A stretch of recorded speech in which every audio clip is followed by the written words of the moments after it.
మిత్రులారా, మీ అందరి గుండెలో ఒక్కటే ఉన్నది. మీ గుండెలో ఉన్న మాటను నేను చెప్తాను. ఈ జూపల్లి కృష్ణారావు గారు ఇప్పుడు ఉన్న మంత్రి గారు మేము నాడు వీరం హర్షవర్ధన్ రెడ్డి గారితో పనిచేసినాం, తెలంగాణ విముక్తి ఉద్యమంలో పాల్గొన్నాం. కానీ ఆనాడు తెలంగాణ ఉద్యమ ఫలాలను పెద్దలు సింగిరెడ్డి నిరంజన్ రెడ్డి గారు చాలా చక్కగా చెప్పిండ్రు. ఆయన ఏ విధంగా సార్ కొన్ని డీటెయిల్స్ నర్మ గర్భంగా చెప్పిండు. ఇక ఆ డీటెయిల్స్ అన్ని నేను పోలీస్ ఆఫీసర్ కాబట్టి నిమ్మలంగా చెప్తాను తర్వాత ఎప్పుడన్నా. సో అవన్నీ చెప్తూనే మరి ఇంత తెలంగాణ విముక్తి ఉద్యమ ఫలాలను అందరికన్నా బాగా తీసుకొని వాటి ద్వారా లాభపడ్డ ఈ ప్రాంతానికి చెందిన మరి జూపల్లి కృష్ణారావు గారు రేపు మమ్ములను వేధిస్తే మేము ఎక్కడ పోవాలి, వేధిస్తున్నాడు మేము ఎక్కడ పోవాలి అని మీకు కదా. నేను పెద్దలు వీరం హర్షవర్ధన్ రెడ్డి గారికి, ఈ వేదిక మీద ఉన్న చాలా పెద్ద రాజకీయ నాయకులందరికీ, మరి మంత్రివర్యులు శ్రీ సింగిరెడ్డి నిరంజన్ రెడ్డి గారికి, వాళ్ళందరి సమక్షంలో చెప్తున్నా, సార్ మీరు నిప్పైతే నేను గాలైతా, మీరు అగ్ని అయితే నేను ఆజ్యమవుతా. బరాబర్ మీరెవ్వరికి కూడా భయపడాల్సిన అవసరం లేదు. బాబు లైవ్ పెట్టి జూపల్లి కృష్ణారావు గారికి వినిపించండి. ఇదే ఏటి నీళ్లు తాగిన బిడ్డను నేను, ఇదే ఏట్ల ఈత నేర్చుకున్న బిడ్డను, ఇదే నల్లమల అడవుల్లో మొలిచిన పులి చింత కూర తిన్న బిడ్డను, కంజు పిట్టలను తిన్న బిడ్డను, పాంకోళ్ళను తిని పెరిగినండి కాదు నేను. మిత్రులారా, మీ అందరికీ మళ్ళొక్కసారి చెప్తున్నా, ఇప్పుడున్న ఇక్కడున్న సీనియర్ నాయకులతో పాటు నన్ను కూడా మీ కుటుంబంలో ఒకటిగా చేర్చుకోండి. రాత్రింబవళ్ళు మీకోసమే పనిచేస్తాం. మంత్రి జూపల్లి కృష్ణారావు గారు ఆధ్వర్యంలో ఇక్కడి పోలీసు వ్యవస్థ ఎట్లా పనిచేస్తున్నదా అంటే ఇంకా చెప్పడానికి మాటలు రావడం లేదు. ముక్కిడిగుండం గ్రామంలో 26వ తారీఖు నాడు మార్చి నెలలో మన పెద్దలు సభాధ్యక్షులు రామచంద్ర యాదవ్ గారి పొలంలో వేరే వ్యక్తులందరూ వచ్చి ఆయన పొలంలో ఆయన పిల్లలను ఆయనను కొడితే సాయంత్రం 6:45 నిమిషాలకు 26వ తారీఖు నాడు అయితే రాత్రిపూట జరిగిన ఒక సంఘటనకు వీళ్ళకు కూడా దెబ్బలు తగిలినాయి. అవతలకు కూడా వాళ్ళు తోసుకున్నారు. తోసుకుంటే వెంటనే పోయి ఈయననే మమ్మల్ని కొట్టి ఈయన మా మీద హత్యాయత్నం చేయాలని ప్రయత్నం చేసిండని చెప్పి మమ్మల్ని కులం పేరుతో తిట్టిండని అక్రమంగా, నేను పోలీస్ ఆఫీసర్ పోయి ఆవులిస్తే పేరు లెక్క పెడతారు. ఆ కంప్లైంట్ చూస్తున్న అర్థమవుతున్నది. కంపల్సరీ రామచంద్ర యాదవ్ను కాళ్ళు చేతులు కట్టేసి, బిడ్డ ఇంకొకసారి నువ్వు బీఆర్ఎస్ కు పనిచేస్తే నీ గతి ఇట్లనే అవుతుంది, నీ పిల్లల గతి ఇట్లనే అవుతుంది అని. వాళ్ళ పిల్లలు చూస్తే కళ్ళలో నీళ్ళు వచ్చినాయి. కానిస్టేబుల్ కావాల్సిన బిడ్డలు, ఎస్ఐలు కావాల్సిన బిడ్డలు, గ్రూప్ 2 ఆఫీసర్లు, డిప్యూటీ తహసీల్దార్ కావాల్సిన బిడ్డలు ఇప్పుడు మంత్రి గారి ఆధ్వర్యంలో పెట్టిన ఒక ఫేక్ కేసులో నిందితులుగా మారినారు. మిత్రులారా, ఒక్కసారి ఆలోచించండి. నిందితులుగా మారి మరి వీళ్ళకి కూడా దెబ్బలు తగిలినాయి. 26వ తారీఖు నాడు జరిగిన సంఘటనలో 27 నాడు పోలీస్ స్టేషన్ లో ఎఫ్ఐఆర్ అవుతుంది. మరి వీళ్ళకు కూడా దెబ్బలు తగిలినాయి. మా దగ్గర కూడా డాక్టర్లు ఇచ్చిన స్లిప్పులు ఉన్నాయని ఇదే ఏరియా హాస్పిటల్ కొల్లాపూర్ లో నుంచి డాక్టర్లు ఇచ్చిన సర్టిఫికెట్ తీసుకొని పోతే పోలీస్ స్టేషన్ లో ఎఫ్ఐఆర్ చేయలేదు. ఎస్పీ గారి దగ్గరికి పోతే ఎఫ్ఐఆర్ చేయలే, డిఎస్పీ గారి దగ్గరికి పోతే ఎఫ్ఐఆర్ చేయలే. మేము మోక మీదకి వచ్చి వెరిఫై చేసి అప్పుడు చెప్తామని. అసలు సంఘటన స్థలం ఎక్కడ, నేర స్థలం ఎక్కడ, ఎవరైతే బాధితుడున్నాడో రామచంద్ర యాదవ్ ఆయన పొలంలో ఆయన పొలంలోకి వచ్చి వాళ్ళు కొడితే వాళ్ళు బాధితులు అవుతారు, ఈయన నిందితుడు అవుతాడు. నిజానికి జరగాల్సింది ఏంటి? ఈయన పర్మిషన్ లేకుండా ఈయన పొలంలోకి వచ్చిన వాళ్ళ మీద ట్రెస్పాస్ కేసు 448 కింద పెట్టాలి మిత్రులారా. అది పెట్టలేదు. ఈయనని నిందితుడిగా పెట్టి వాళ్ళను బాధితులుగా చూపించిండ్రు. బాధితుడు పోయి అయ్యా నాకు కూడా దెబ్బలు తగిలినాయని చెప్తే వాళ్ళను ఆ ఎఫ్ఐఆర్ కూడా రిజిస్టర్ చేయలేదు. మీరు ఒక్కసారి ఆలోచించండి. అయ్యా కృష్ణారావు గారు, మరి మీరు ఈ ప్రాంత ముద్దుబిడ్డ అని అంటున్నారు. నాకైతే డౌట్ ఉన్నది. మీరు ఈ ప్రాంత ముద్దుబిడ్డ అయితే, మీరు ఆ చిన్నమ్మావి ముద్దుబిడ్డ అయితే, ఇవాళ ఈ ప్రాంతేతరుడైన మల్లు రవిని పట్టుకొని మీరు ఊరూరా తిరిగారు. అవునా? అవునా? రెండు చేతులెత్తి చెప్పండి. అవునా? మీరు నిజంగా చిన్నంబావి ముద్దుబిడ్డ అయితే మల్లు రవిని పట్టుకొని తిరిగారు. ఏం చేసిండు మల్లు రవి? ఏం చేసిండు మల్లు? అనంతరాములు, నాగర్ కర్నూలు, నేను కూడా చిన్నగా నా పని చూస్తున్నాను. ఏం చేసిండు? వీళ్ళ పేర్లు వినడమే తప్ప ఎప్పుడు కూడా వీళ్ళు ఈ ప్రాంతానికి చేసింది ఏమి లేదు. వీళ్ళకి కావాల్సింది హోదా. వీళ్ళకు హోదా కావాలి. ఆ హోదాను అడ్డం పెట్టుకొని డబ్బుల మూటలు సంపాదించాలి. ఆ డబ్బుల మూటలు తీసుకొచ్చి ఢిల్లీ పెద్దలకు అప్పచెప్పాలి. తెలంగాణను దోచుకోవాలి. తెలంగాణను దోచుకొని ఆ డబ్బులను తీసుకొచ్చి రియల్ ఎస్టేట్ వ్యాపారాలు చేయాలి. అందులో వచ్చిన డబ్బు తీసుకొచ్చి తెలంగాణ ఉద్యమకారుల్లో కొంత బలహీనత నుండి స్వార్థం ఉన్న వ్యక్తులను కొనుక్కోవాలి, వాళ్ళ బుట్టలో వేసుకోవాలి. అంతేనా కాదు? జరుగుతున్నది ఏంటి? అదే జరుగుతున్నది. ఇట్లాంటి వాళ్ళను సపోర్ట్ చేస్తూ రోజు వేదికలెక్కి జూపల్లి కృష్ణారావు గారు వాళ్ళ శాసనసభ్యులు మల్లు రవి గారిని నాగర్ కర్నూలు ప్రజలకు పరిచయం చేస్తున్నారు. అందుకోసమేనా తెలంగాణ ప్రజల నాడు ఆంధ్ర పాలకులు వ్యతిరేకంగా పోరాడింది? అందుకొరకైనా ఆనాడు తెలంగాణ వచ్చిన తర్వాత మీకు మంత్రి పదవి ఇచ్చింది? ఒక్కసారి ఆలోచించండి. అందుకొరకే ఈ రోజు కొల్లాపూరులో ఉండే ఈ బిఆర్ఎస్ కొలమ సింహాలకు వేదిక నుండి మీ అందరికి చెప్తున్నా, నేను మీ తమ్ముడిగా చూడండి, మీ అన్నగా చూడండి, మీ సోదరిగా చూడండి, తప్పకుండా మీ వద్దే ఉంటా, మీకోసమే ఉంటా మిత్రులారా. తప్పకుండా నిరంతరం మీ గురించే నేను పోరాడతా మిత్రులారా. నాకు వేరే పనేం లేదు. నేనేదో ఆస్తులు అంతస్తులు సంపాదించుకోవడం కోసం రాజకీయాల్లోకి రాలేదు. రియల్ ఎస్టేట్ వెంచర్లు చేయడం కోసం రాజకీయాల్లోకి రాలేదు. విల్లాలు కట్టి డబ్బులు సంపాదించుకోవడం కోసం రాజకీయాల్లోకి రాలేదు. గోదాముల నుంచి బియ్యం అమ్ముకోవడానికి రాజకీయాల్లోకి రాలేదు. అక్రమ కేసులు పెట్టడానికి రాజకీయాల్లోకి రాలేదు. నా కొడుకులను నా బిడ్డలను వాళ్ళను రాజకీయంగా ఎదగనివ్వాలి, వాళ్ళే ఎప్పుడు అధికారంలో ఉండాలి, దానికి అడ్డం వచ్చే ప్రతి వ్యక్తిని కూడా అనగలొక్కడానికి రాజకీయాల్లోకి రాలేదు ప్రవీణ్ కుమార్. మీ అందరి బిడ్డలను, మన బిడ్డలను, మన తెలంగాణ బిడ్డలను కులాలకు మతాలకు అతీతంగా మా బిడ్డల కన్నా, నాకన్నా నా చేతనంత మేరకు గొప్పగా చేయాలనే రాజకీయాల్లోకి వచ్చిండు డాక్టర్ ఆర్ఎస్ ప్రవీణ్ కుమార్. నాకు ఈ అవకాశం ఇచ్చిన పెద్దలు, గౌరవనీయులు, తెలంగాణ ఆవిర్భావానికి మూల కారకులు, మడమ తిప్పని నేత పెద్దలు గౌరవనీయులు కేసీఆర్ గారికి హృదయపూర్వక ధన్యవాదాలు తెలుపుతాను. మిత్రులారా, ఇంతకుముందు బీరం హర్షవర్ధన్ రెడ్డి గారు మాట్లాడుతూ మన కొత్త పెళ్లి కొడుకు ప్రవీణ్ కుమార్ అన్నాడు. సంతోషం. ముగ్గురున్నది స్వయంవరం. ఒక ఆయన ప్రవీణ్ కుమార్, ఇంకొక ఆయన మల్లు రవి, ఇంకొక ఆయన భరత్ ప్రసాద్. ఇక నేను వాళ్ళ గురించి ఎక్కువ మాట్లాడి మీ సమయం వేస్ట్ చేసుకోను, కానీ నేను ఎవరో 2 నిమిషాలు మాత్రం చెప్తాను. మీకు ఆకలి అవుతున్నదా? ఆగదు ఆగదు ఆగదు, ఈ ఆకలి పూరు ఆగదు, ఈ దోపిడి పాలన అంతేనాక ఈ ఆకలి పూరు ఆగదు అని అప్పుడు గద్దరంలో పాట పాడాడు.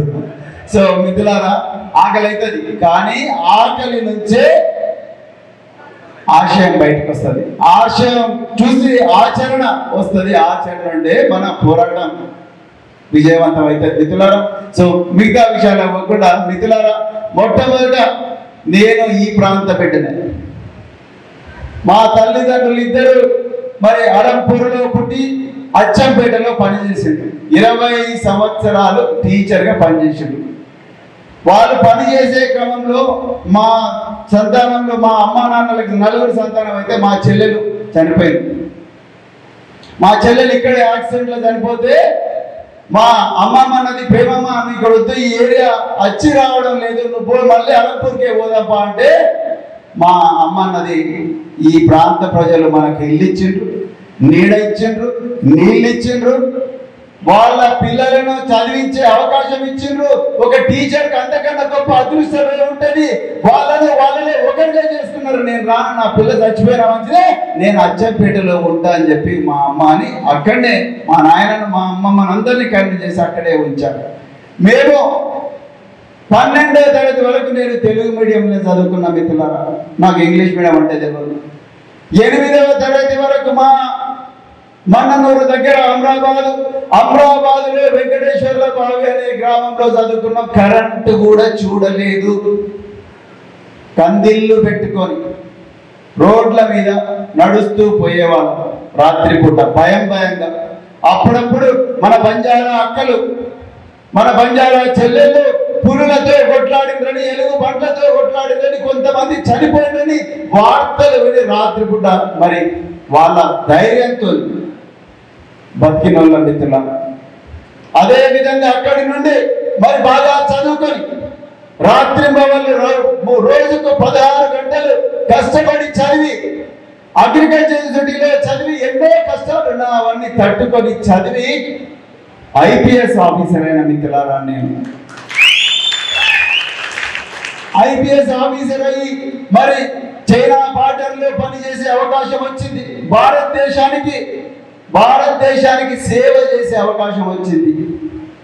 నేను పోయిన రోజే 16 మంది చచ్చిపోయారు. మేము అట్లా పోతున్నాం, శవాలు క్యారీ చేస్తే ఉన్నారు. మా దాంట్లో చాలా మంది భయపడ్డారు. మా ఆఫీసర్లలో కొంతమందికి పిల్లనివ్వలేదు, చాలా లేట్గా పెళ్లి చేసుకున్నారు వాళ్ళు. సో అలాంటి పరిస్థితుల్లో మరి దేశానికి సేవ చేస్తూ మరి నాకు కూడా పెళ్లి ఫిక్స్ అయింది. నాకు పెళ్లి ఫిక్స్ అయితే నా ఎంగేజ్మెంట్ నా ఫోటో పెట్టుకొని చేసుకున్నాను. ఇది వాస్తవం. నేను అప్పుడు చైనా బార్డర్లో హవా పాస్ దగ్గర ఉన్నాను.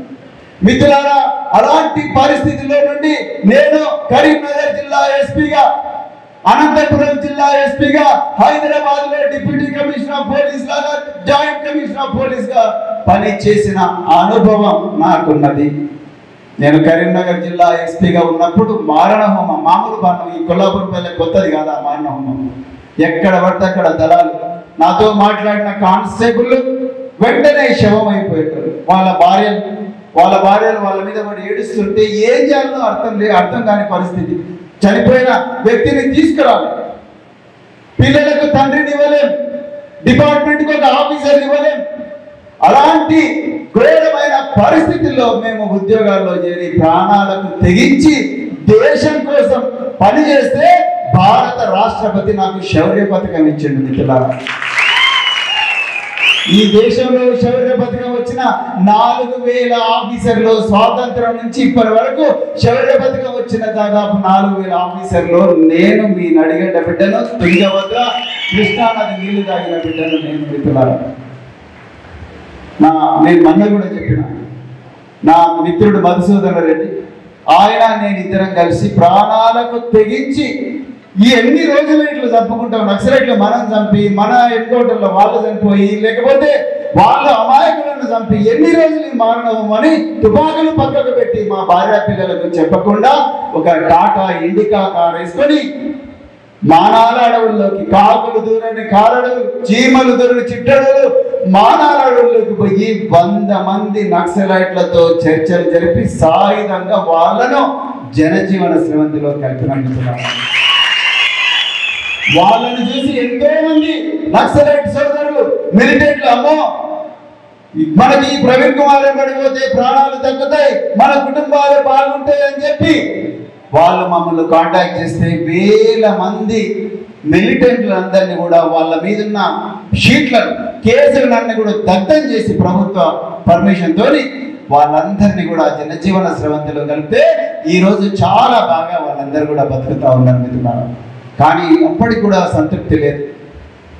నేను ఏ పేద వర్గాల నుంచి వచ్చినో ఆ పేద వర్గాల ప్రజలు ఇప్పటికీ పారిశుద్ధ్య కార్మికులుగా, రైతు కూలీలుగా, చిన్న చిన్న లారీల్లో క్లీనర్లుగా, లేకపోతే ఇంకేదో పళ్ళముక్కునే విధంగా వాళ్ళు అట్లనే బతుకుతున్నారు తప్ప వాళ్ళ జీవితాల్లో నిజంగా వెలుగు లేదు. రేకుల షెడ్లలో, కొట్టాల్లో బతుకుతున్నారు, నిరక్షరాస్యులుగా బతుకుతున్నారని నాటి ముఖ్యమంత్రి కేసీఆర్ గారి పర్మిషన్ తోని నేను గురుకుల పాఠశాలల్లో సెక్రటరీగా చేరిన మిత్రులారా.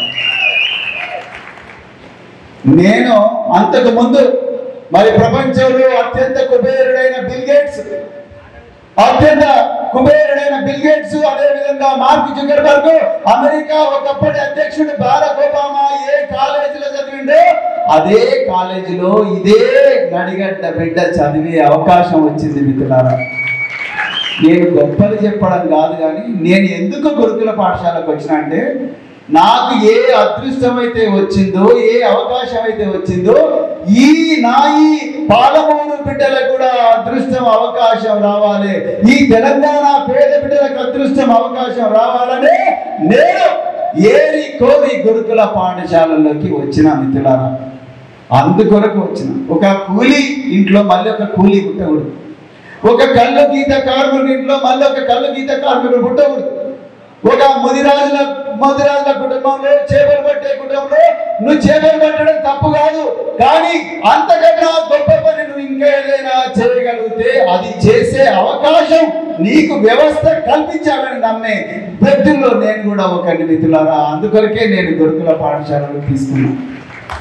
పోయిన మొదటి రోజే నేను అక్కడున్న డిప్యూటీ సెక్రటరీ గారిని పిలిపించి, మేడం వీళ్ళకి ఏం తిండి పెడతారంటే, సార్ వెజిటేరియన్ పెడతాను, పప్పన్నం, సాంబారు, పెరుగు, రసం, అంతకు మించి ఇంకేం ఉండదంటే నేను బడ్జెట్ వివరాలు తీసుకురమ్మని చెప్పిన. బడ్జెట్ వివరాలు తీసుకొస్తే బడ్జెట్ వివరాలు డబ్బులు బాగానే ఉన్నాయి, పెట్టే దమ్ము ధైర్యం అక్కడ ఉండే ఆఫీసర్కు లేదు.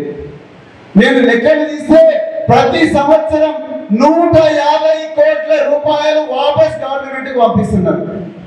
నిజానికి ఎవరి కోసం పోవాలి డబ్బు? పేద పిల్లల చదువు కోసం పోవాలి, వాళ్ళ పుట్టలోకి పోవాలి, వాళ్ళ బూట్ల కోసం పోవాలి, వాళ్ళ యూనిఫామ్ కోసం పోవాలి, వాళ్ళ పుస్తకాల కోసం పోవాలి. ఆ డబ్బులు అధికారులు మళ్ళీ గవర్నమెంట్కి పంపిస్తుంటే ఆనాటి ముఖ్యమంత్రి కేసీఆర్ గారి దగ్గరికి పోయి, సార్ ఖైదీల కన్నా ఘోరంగా పిల్లలు బతుకుతా ఉన్నారంటే వెంటనే ముఖ్యమంత్రి గారు 38 రూపాయలు ఒక్కొక్క విద్యార్థికి వెంటనే ఇస్తే ప్రతి వారం కూడా చికెన్, మటన్, నెయ్యి, పాలు, పెరుగు అన్ని కూడా విద్యార్థులకు ఇచ్చి వాళ్ళని ప్రపంచ స్థాయి విద్య వాళ్ళకి ఇచ్చే అవకాశం నాకు వచ్చిందని చెప్పడానికి ప్రయత్నం చేస్తున్నాను. గురుకుల పాఠశాలల్లో ఒక అమ్మాయి ఆరోగ్యం బాగాలేకపోతే ఇంటికి పోయింది. అమ్మాయి పేరు మమత ఇంటికి పోతే జ్వరం తగ్గడం లేదు.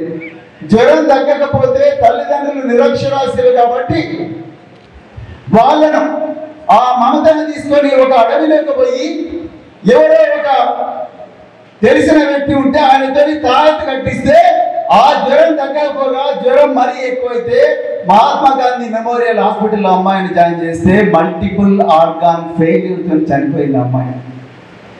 చివరికి తెలిసింది ఏంటంటే డెంగ్యూ జ్వరంతో చనిపోయింది. ఈ మమత చనిపోయిందని తెలిసిన వెంటనే నేను వరంగల్ వాళ్ళ ఇంటికి పోతే మమత ఎవరయ్యా చూస్తే నేను వాళ్ళ కాలేజీకి పోయినప్పుడు, సార్ నీలాగానే నేను కూడా ఒక ఐపీఎస్ ఆఫీసర్ అవుతా, నా మార్కులు ఇవి ఇంటర్మీడియట్ ఫస్ట్ ఇయర్ అని చూపించిన ఒక బిడ్డ మమత. నేను ఒక్కసారి ఆలోచించి ఆనాటి ముఖ్యమంత్రి కేసీఆర్ గారితో చర్చించి వారి ముందు ప్రపోజల్ పెట్టి, సార్ ఈ పిల్లల తల్లిదండ్రులకు తెలియదు, ఈ పిల్లలకు ఆరోగ్యం ఏ విధంగా ఉంటుందో తెలియదు, వాళ్ళ బాడీలో ఎలాంటి మార్పులు వస్తున్నాయో వాళ్ళకి తెలియదు, అందుకొరకే మనం వీళ్ళందరి ఆరోగ్యాన్ని, లక్షలాది మంది బిడ్డల ఆరోగ్యాన్ని కాపాడడం కోసం ఒక కమాండ్ సెంటర్, ఒక కంట్రోల్ రూమ్ పెట్టి ప్రతి బిడ్డ కూడా మన దగ్గర ఆరోగ్యంగా ఉంటాడు చూద్దామంటే ఆనాటి ముఖ్యమంత్రి కేసీఆర్ గారు పర్మిషన్ ఇస్తే మేము ఒక కంట్రోల్ రూమ్ పెట్టి లక్షలాది మంది బిడ్డల ఆరోగ్యాన్ని కాపాడినాం. మళ్ళీ మమత లాంటి చావులు లేకుండా చూసిన మిగిలిన గురుకుల పాఠశాల. నేను ఎందుకు చెప్తున్నా అంటే మీరు నన్ను మెంబర్ ఆఫ్ పార్లమెంటుకు పంపిస్తే ఇక్కడున్న పెద్దలు నిరంజన్ రెడ్డి గారు మార్గదర్శనంలో హర్షవర్ధన్ రెడ్డి గారి మార్గదర్శనంలో, అభిలాష్ రావు గారు పైన ఉన్న అందరి మార్గదర్శనంలో, మీ అందరి మార్గదర్శనంలో మీ గొంతుకను అవుతాని నేను చెప్పడం కోసమే నేను ఈ ప్రయత్నం చేస్తున్నాను. నాకు వేరే ఎజెండా ఏమీ లేదు. పని నా బ్యాంక్ బ్యాలెన్స్ చూడండి, ఆన్లైన్ ఉంటుంది. నా బ్యాంకులో ఎంత డబ్బు ఉందో మీకు తెలుస్తుంది. నాకు రిటైర్ అయినప్పుడు నా జీతం 2,63,000 రూపాయలు నెలకు. ఒక పార్లమెంటు సభ్యునికి జీతం ఎంత? 1,00,000 రూపాయలు మాత్రమే. 2,63,000 రూపాయల జీతం వస్తున్నా 7 సంవత్సరాల ప్రభుత్వ సర్వీసు మిగిలి ఉన్నప్పటికీ కూడా దాన్ని వదులుకొని మనందరి బిడ్డల భవిష్యత్తు కోసం, మన ప్రాంత ప్రజల భవిష్యత్తు కోసం నేను నా ఉద్యోగానికి రాజీనామా చేసి రాజకీయాల్లోకి వచ్చిన మిత్రులారా, బంగళాల కోసం కాదు, బెంచ్ కార్ల కోసం కాదు, మనందరి బిడ్డలకు బెంచ్ కార్లు ఇప్పించాలని నేను వచ్చిన మిత్రులారా. ఎర్ర బస్సులో తిరగలేని మన బిడ్డలు రేపు ఎయిర్ బస్సులో తిరగాలి, విమానాల్లో తిరిగి విదేశాలకు పోవాలి అని చెప్పి ఒక గొప్ప కళను నిజం చేయడం కోసం ఇక్కడికి రావడం జరిగింది మిత్రులారా. అంతకుమించి ఇంకొక ఆలోచన లేదు. ఇక చెప్పుకుంటూ పోతే చాలా చెప్పవచ్చు మిత్రులారా, చాలా అంటే చాలా చెప్పవచ్చు. ఇవాళ గురుకుల పాఠశాలలో ఒక్కొక్క కాలేజీ నుంచి 300 మంది డాక్టర్లు, వేలాది మంది ఇంజనీర్లు సంవత్సరానికి తయారవుతున్నారు. ఆనాడు కేసీఆర్ గారు మాకు ఇచ్చిన స్వేచ్ఛతో ప్రతి పైసలు కూడా జాగ్రత్తగా ఖర్చు పెట్టి సైనిక్ స్కూల్స్ పెట్టినాం. దేశంలో సంక్షేమ శాఖలో ఎక్కడ కూడా సైనిక పాఠశాలలు లేవు. అమ్మాయిల కోసం సైనిక పాఠశాలలు లేవు. యుద్ధ విమానాలకు పైలట్లను తయారు చేసిన మిత్రులారా అదే సైనిక స్కూల్లో. యుద్ధ విమానం విలువ ఎంతుంటో తెలుసా? ఒక్కొక్కటి 1,300 కోట్లు. 1,300 కోట్ల రూపాయల విలువైన యుద్ధ విమానాలను మన పేద బిడ్డలు నడిపే విధంగా తయారు చేసిన మిత్రులారా అదే మీకు నేను చెప్పాలనుకుంటున్నాను. న్యాయ కళాశాలలు పెట్టినాం, సినిమా రంగంలో కూడా మన బిడ్డలు ఉండడానికి కళాశాల పెట్టినాం, క్రీడా రంగంలో ఉండడానికి మన బిడ్డల కళాశాలలు పెట్టినాం. రేపు మీరు నన్ను నాగర్ కర్నూలు పార్లమెంటు సభ్యుడిగా ఎంపిక చేస్తే ఇక్కడ ఉండే స్థానిక ప్రజాప్రతినిధులు, సీనియర్ ప్రజాప్రతినిధుల సహకారంతో అంతకన్నా గొప్పగా మన నాగర్ కర్నూలు ప్రాంతాన్ని అభివృద్ధి చేద్దాం. దేశంలోనే నెంబర్ 1 ప్రాంతంగా అభివృద్ధి చేద్దాం మిత్రులారా. అదొక్కటే మీకు నా రిక్వెస్ట్. అయితే ఈ సందర్భంలోనే నేను మళ్ళొక విషయం మీకు చెప్పాలనుకుంటున్నాను. చివరిగా ఇక్కడున్న స్థానిక మంత్రి జూపల్లి కృష్ణారావు గారు స్థానికేతరుడైన మల్లు రవి గారిని తన భుజాల మీద పెట్టుకొని ఈయనకే ఓటేయండి అని ఊరూరా ఊరేగిస్తున్నాడు.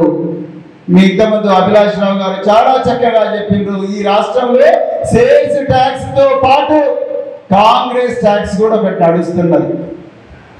ఈ కాంగ్రెస్ ట్యాక్స్ లో ఎత్తిన ప్రతి బిల్లు కూడా ఒక పర్సెంటేజ్, ఆ పర్సెంటేజ్ నుంచి వచ్చిన 100 కోట్ల 1000 కోట్ల రూపాయలను నాగర్ కర్నూలులో పెట్టి ఎట్లయినా చేసి మల్లు రవిని గెలిపించుకోవాలి, ఇక్కడి ప్రాంత ప్రజలను అణిచివేయాలి అని చెప్పే ఒక కుట్రతోని ఇవాళ ఇక్కడ స్థానిక మంత్రి జూపల్లి కృష్ణారావు గారు వ్యవహరిస్తున్నారు. మరి ఆయన ఆటలు సాగనిద్దామా? చెప్పండి గట్టిగా, 2 చేతులు ఎత్తి చెప్పండి. ఆయన ఆటలు సాగనిద్దామా? కొంతమంది ఎత్తుతలేరు. సాగనిద్దామా? గట్టిగా చెప్పండి. వద్దు.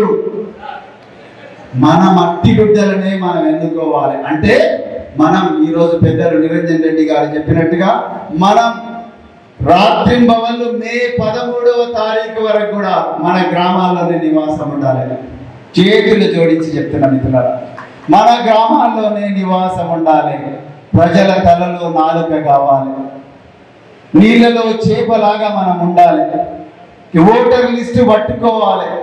ఓటర్ లిస్టు పట్టుకొని రోజు ఉదయం ఒక 50 ఇండ్లు, రాత్రి ఒక 50 ఇండ్లు, ప్రతి ఇంటికి పోతూ వాళ్ళ కష్టాలు సుఖాలన్నీ తెలుసుకొని పెద్ద నిరంజన్ రెడ్డి గారు ఇప్పుడు చెప్పిండ్రు. రైతుల కష్టాలు ఏ విధంగా ఉన్నాయి, నిరుద్యోగుల కష్టాలు ఏ విధంగా ఉన్నాయి, విద్యార్థుల కష్టాలు ఏ విధంగా ఉన్నాయి, వయోవృద్ధుల కష్టాలు ఏ విధంగా ఉన్నాయి, వాళ్ళ కష్టాలు సుఖాలన్నీ వింటూ వాళ్ళ కన్నీళ్లు తుడుస్తూ వాళ్ళకు ఓదార్పునిస్తూ మరి పార్లమెంట్ ఎన్నికల్లో ఒక అభ్యర్థి మన భారత రాష్ట్ర సమితి అభ్యర్థి ప్రవీణ్ కుమార్ ఈ ప్రాంత బిడ్డ, ఆయన ఈ పనులన్నీ చేసిందని చెప్పి ఓటర్లకు, ప్రతి ఓటర్ కూడా కనీసం 10 సార్లు చెప్పి ఈ రోజు ఎక్సైజ్ శాఖ మంత్రిగా ఉన్న కృష్ణారావు గారు ఎన్ని 90 ml బాటిళ్లు కూడా ఊర్లలో దించినా, అవునా, ఎన్ని 90 ml బాటిల్ ఊర్లలో దించినా, ఎన్ని డబ్బుల పాకెట్లు మరి మల్లు రవి కుమ్మరించినా